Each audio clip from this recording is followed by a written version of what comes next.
Good morning, students. So today we will discuss about problem solving.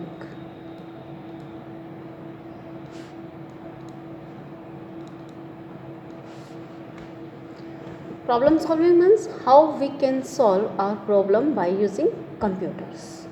तो computers पे कोई भी प्रॉब्लम है अपनी हम कैसे सॉल्व कर सकते हैं। देखिए, अगर आपको कोई भी काम करना होता है तो आपको वो काम आना चाहिए, तभी आप उसको कर सकते हो।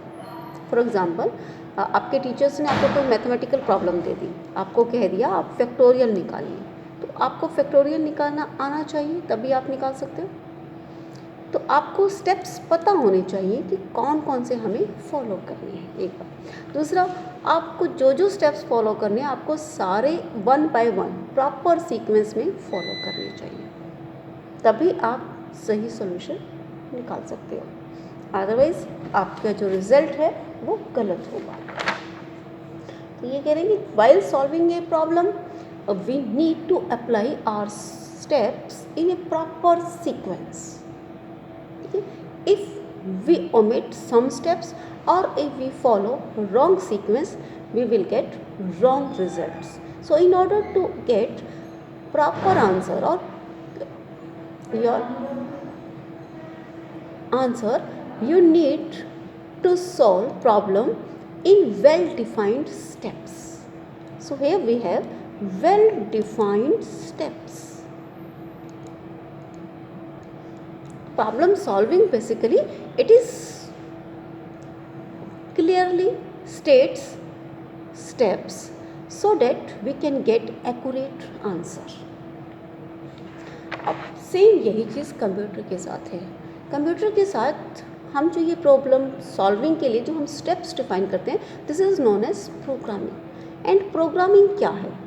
प्रोग्रामिंग है it is to make understand computer solution of a problem. आप जो प्रॉब्लम का सॉल्यूशन है वो आप कंप्यूटर को समझा सको, सो डैट कि फिर वो उन्हीं सॉल्यूशंस को फॉलो करके, उस स्टेप्स को फॉलो करके आपको एक्यूरेट सॉल्यूशन दे सके। तो प्रोग्रामिंग के लिए the first thing you should very well aware about the steps in solving a problem. तो आपको खुद को बहुत अच्छी तरह से वो स्टेप्स पता होने चाहिए और फिर आप उन स्टेप्स को कंप्यूटर्स के अंदर, कंप्यूटर लैंग्वेजेस के अंदर लिखना जानते हो। तो यहाँ पर ना आप कोई स्टेप ओमिट कर सकते हैं और ना ही आप अपने सीक्वेंस को चेंज कर सकते हैं। अब हम किस तरह से सीखेंगे ये बात कि कंप्यूटर्स के अंदर जो हमें इंस्ट्रक्शंस देनी है वो हम कैसे समझें, कैसे हम अपने सॉल्यूशंस को डिफ़ाइन कर सकते हैं।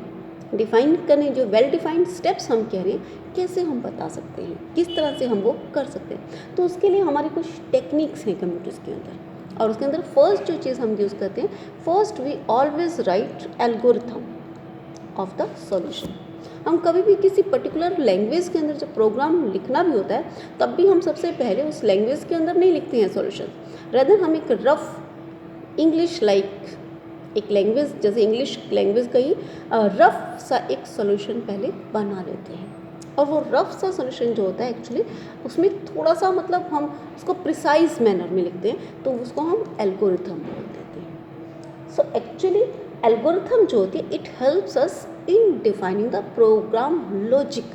लॉजिक एक्चुअली क्या होता है, मतलब सॉल्यूशन ऑफ द प्रॉब्लम। तो वही कि मतलब कैसे सॉल्व होगा। जैसे फैक्टोरियल का आपको मालूम है क्या होगा, फैक्टोरियल का काम है अप टू n, अगर n का आपको फैक्टोरियल निकालना, तो ये लॉजिक है, ठीक है। अदरवाइज आपका प्रोग्राम क्या है कि सबसे पहले आपको रीड n यानी n की वैल्यू पता होनी चाहिए, फिर आप फैक्ट कैलकुलेट कर सकते हो इसकी हेल्प से, और फिर आप बताओगे कि ये हमारा फैक्टोरियल है। तो पूरा प्रोग्राम तो ये बनेगा, but this is the logic, this is the way how we can calculate factorial. So factorial जो एल्गोरिथम है this helps us in define the steps. तो वेल डिफाइंड स्टेप्स के साथ साथ ये हमें लॉजिक को एक्सप्लेन करने में भी हेल्प करता है। So you can say that algorithm refers to the logic of a problem and it define step by step description of the solution of the problem. Step by step description of the solution. Description of solution. ठीक है, तो step by step जो आपका एक sequence है, जो description है, वो हमें ये प्रोवाइड करते हैं एल्गोरिथम्स। तो एल्गोरिथम एक्चुअली क्या है? It is sequence of instruction, इनको हम कई बार स्टेटमेंट्स भी बोल देते हैं। तो ये जो आपने क्या क्या करना है आपको किसी प्रॉब्लम को सॉल्व करने के लिए, जैसे कि हमारा एक है कि रीड एंड करना है, then we have to calculate factorial and after that we have to write the value of the factorial. Okay, so we read first the number for which we have to calculate the factorial, then we calculate the factorial and then we give the value of the factorial for this number n. So it is a well defined sequence to solve factorial problem. So this is a algorithm. एक बहुत ही simple सा algorithm है। आपकी problem जितनी complex होगी, आपका algorithm जो है थोड़ा उसी हिसाब से लंबा हो सकता है। So algorithm जो है it must have some characteristics, like I have told you, the steps must be precise, proper तरीके से डिफाइन होना चाहिए and unambiguous.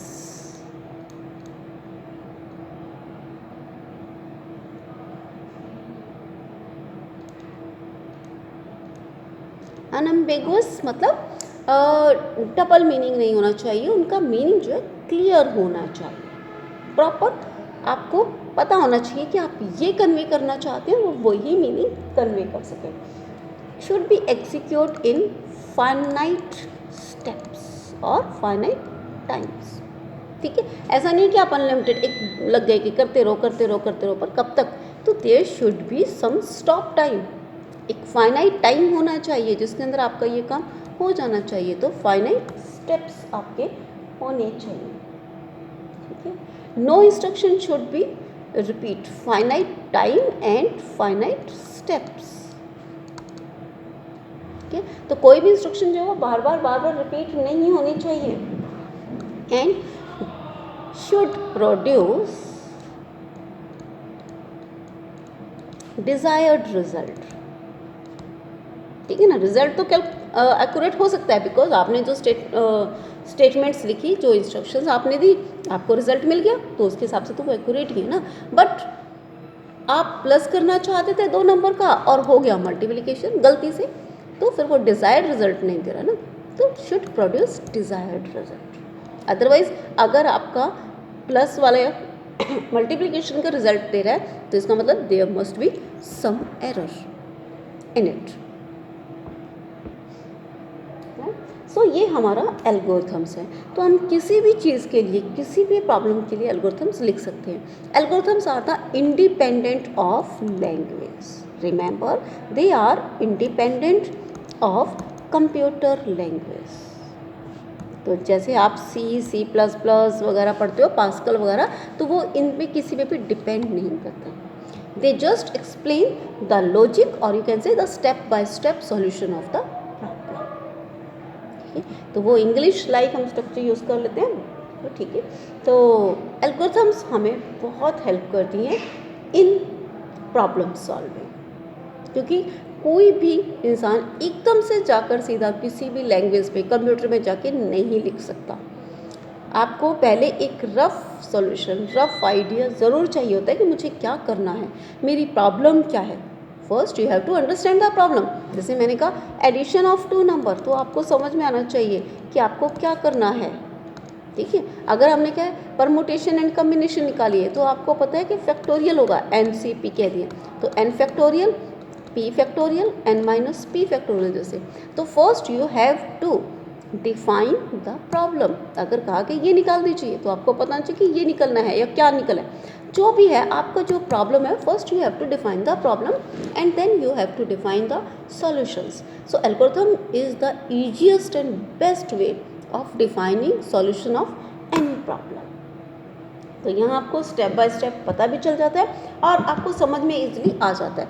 And after that you can choose your desired computer language and you can easily convert these steps in the computer program। जो आपके language के programmes होते हैं उनमें वो easily कन्वर्ट हो जाता है। Now there is another way of solving the problems in a computer and it is flowcharts. Algorithms क्या हैं? दे आर स्टेटमेंट्स हैं, वो हम उन स्टेटमेंट्स में डिफाइन करते हैं। फ्लो चार्ट्स क्या हैं? यहाँ पर हम लोग डायग्राम यूज़ करते हैं। So flow chart is actually pictorial representation of the solution, या आप कहिए pictorial representation of the algorithm.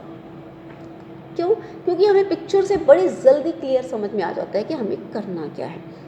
तो हम यहाँ पर ऑब्वियसली जब हम डायग्राम्स यूज़ करते हैं तो we have certain symbols and these symbols have pre defined meaning. तो हमारे फ्लो चार्ट्स के अंदर कह सकते हो it is a pictorial representation of algorithm and flow charts are use to clearly defined the logic of the programme.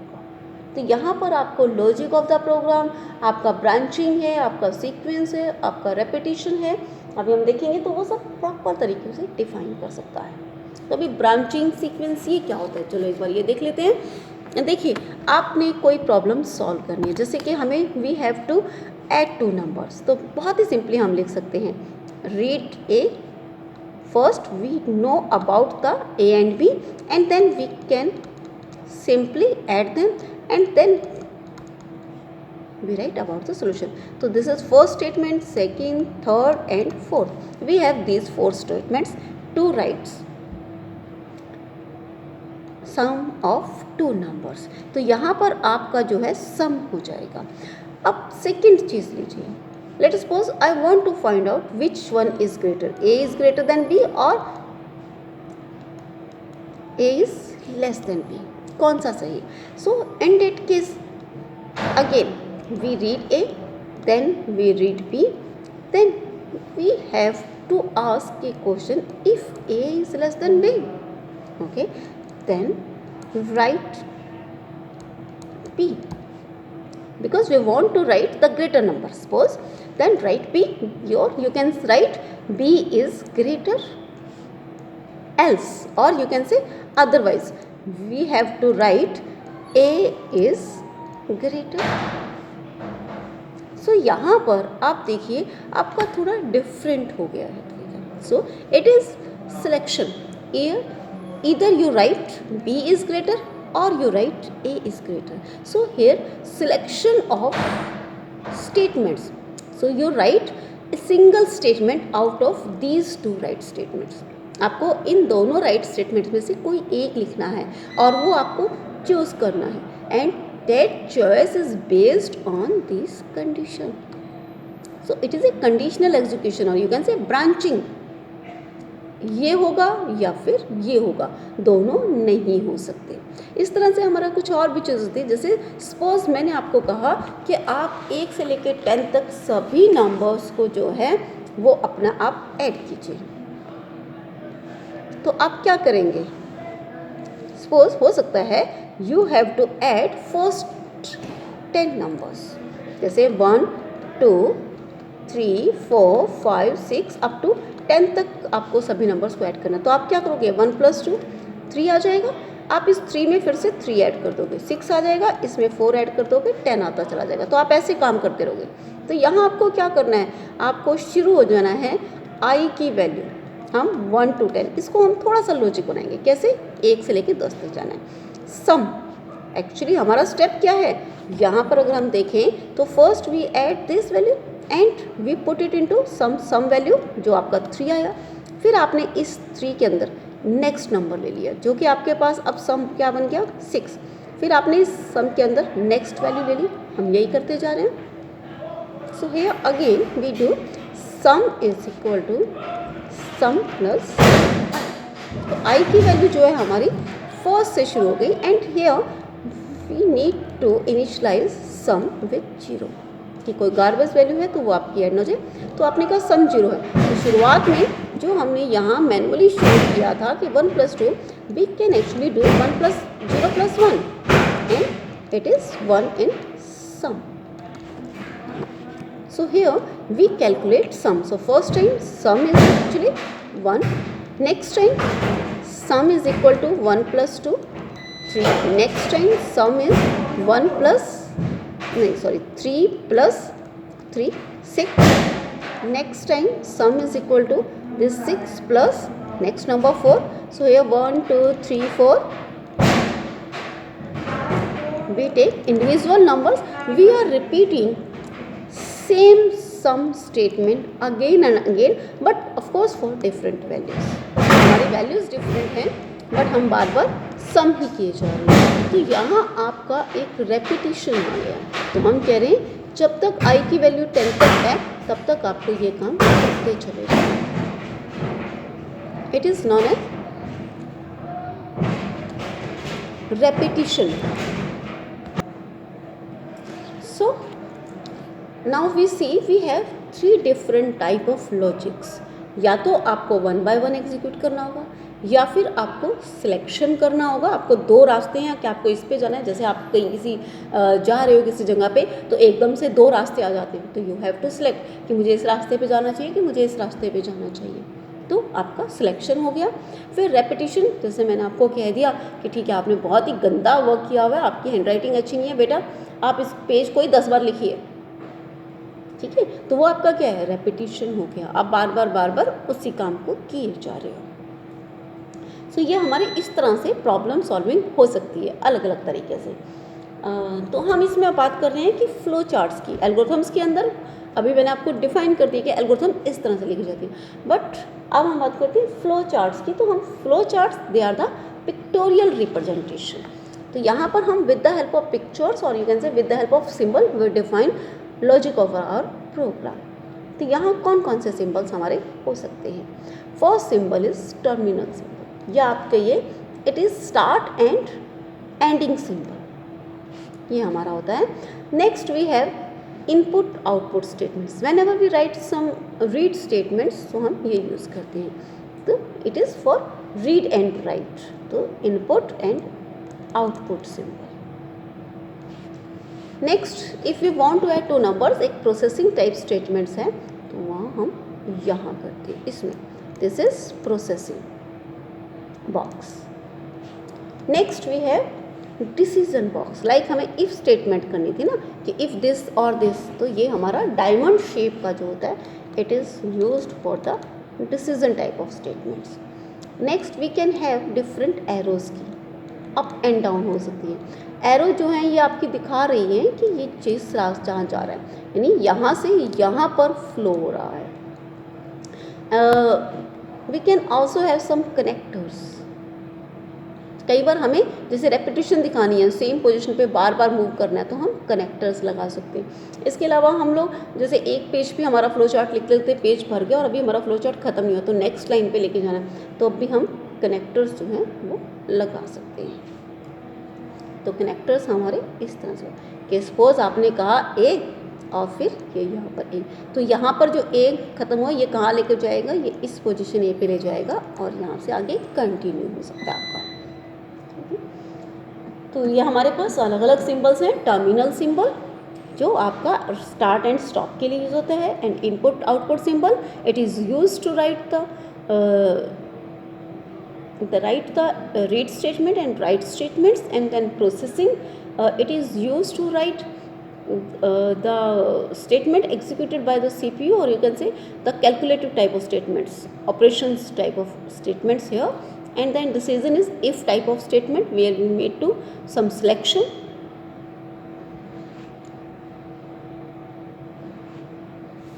So these are the different type of symbols. Now let's take the examples how we define our flowcharts. So let's take, suppose here we have this particular program. Read. क्या होगा? First we have to write start. Okay.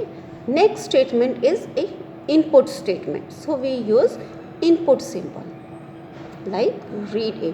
These statements are written inside these symbols. Okay. Symbols खाली नहीं बनाए जाते, उनके अंदर statements भी लिखी जाती है. Next statement is read B. So we use of course input output symbol. Here we write read B. Next is C is equal to A plus B. It is a arithmetic calculation type of, तो it is a processing statement. So we use rectangle box. here we write C is equal to A plus B. Next is write C. So it is a output statements. Again we use input output box.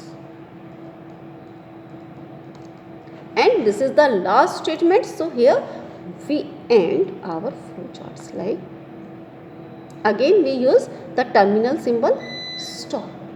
So this is a flowchart to define sum of two numbers. So very simple, and it immediately clear about the logic of the problem.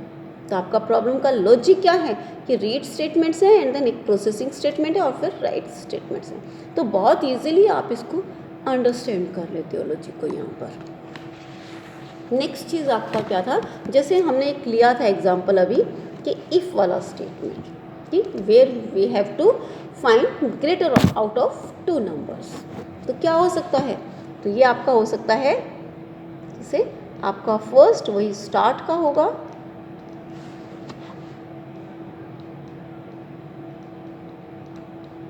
next block of course you have to read A, and you can also write these statements in a single statement because read A and read B both are the input output statements, so you can write it together. Next is a decision, so we use diamond shape. Here we have question like we can write is, or we can also use if A greater than B. Here we have a question. Now it can be true or it can be false, or you can say yes or no. So if A is greater than B, it is true, then we have to write A is greater, and in case of no, we have to write B is greater. And of course these both statements will move toward and now.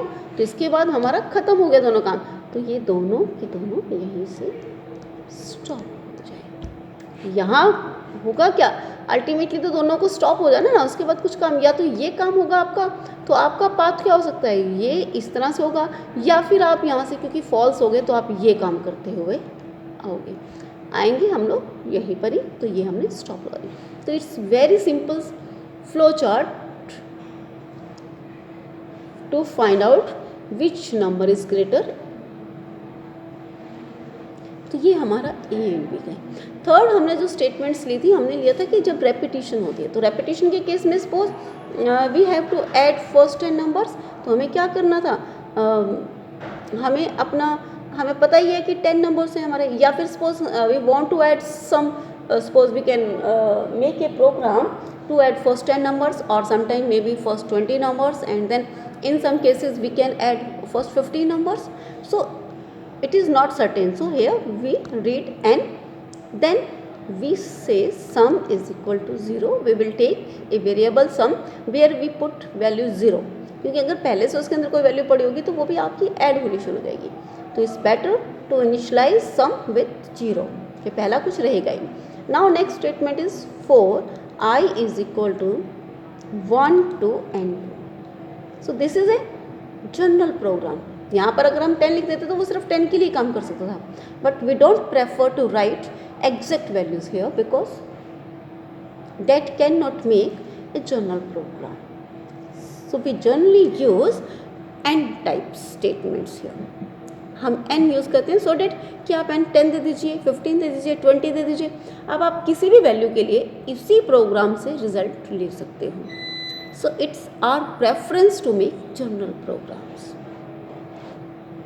Now next statement आपको क्या करना था, you have to add value of i in the sum. तो value 1 2 3 4 5 ऐसे चलती चली जाएगी. So this is a repetition. And after executing all the values for i, जब i की वैल्यू n हो जाएगी तो फिर आपको राइट करना है and you have to write sum. तो इसके लिए फ्लो चार्ट्स हम कैसे बनाएंगे, बहुत ही सिंपल है. first thing is again start. Next is you have a read statement, simply read n. Next statement is sum 0, so here we have a processing statement. Next statement is, sometimes we use this type of symbols to define for loop. So for I is equal to 1 to n do, काम क्या करना है आपको, you have a processing statement, so you can write sum is equal to sum plus I.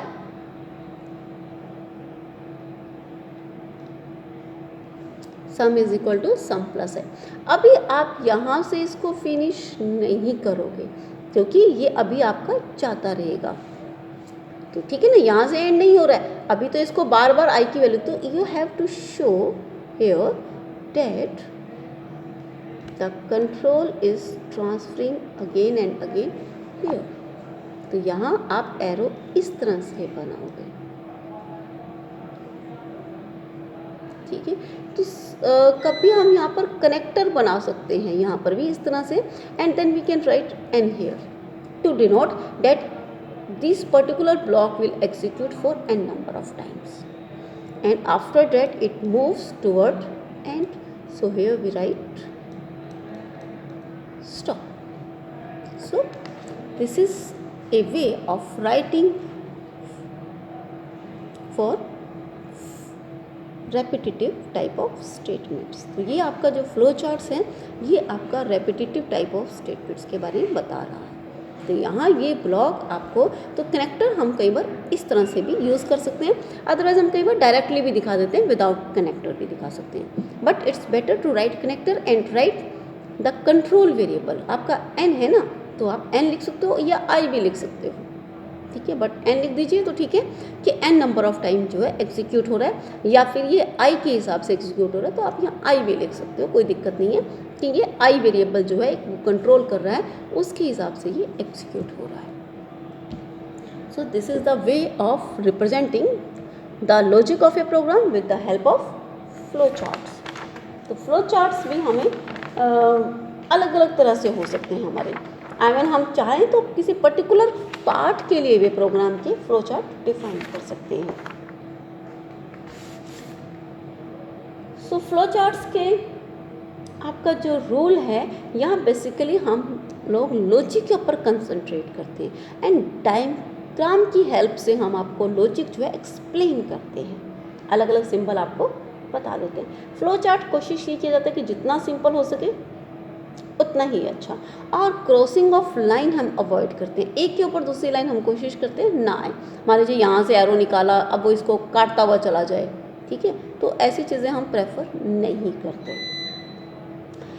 Flow charts के बहुत सारे फ़ायदे हैं, कैसे कि बेटर कम्युनिकेशन होता है, क्योंकि देखिए आपको जितनी अच्छी तरह से डायग्राम से पता चलता है, उतना कई बार एल्गोरिथम से नहीं पता चलता, यहाँ एकदम से पता चल रहा है किस किस टाइप की स्टेटमेंट्स हैं सारी की सारी, तो they can give a better communication about the logic of the programme.